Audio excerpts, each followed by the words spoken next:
The second model is inchworming, and it invokes a flexible element which is present within the DNA polymerase, and it allows a module at the front of the enzyme to and that module contains the active site, and it allows that module to move downstream, synthesizing a short transcript. It allows that module to move downstream, synthesize small short transcript before aborting and retracting to the main body of the enzyme, still at the promoter. So the main body still lies at the promoter. It remains at the promoter site.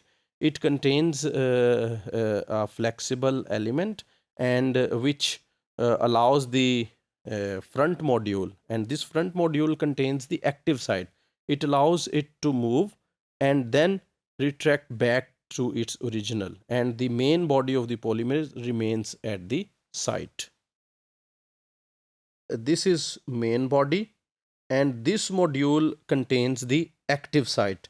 So in between these two here, that inchworming, and it moves forward.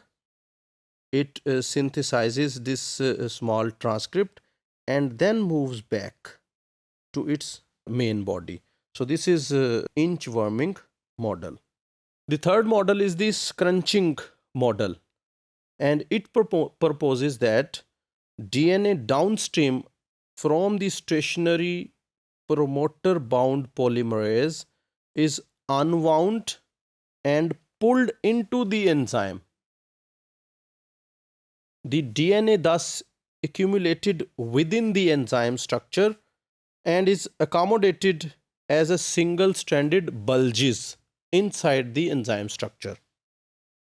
So here you can see this is the whole enzyme, and the DNA is pulled into the structure, and here you can see the single-stranded bulges which are accommodated inside the enzymes. It is now believed that the third model, which is a scrunching model, it reflects what actually happens. The experiments have shown that during initial transcription, the polymerase remains stationary on the promoter, unwinds the downstream DNA, and pulls that DNA into itself. Only the scrunching model is consistent with the results of these experiments.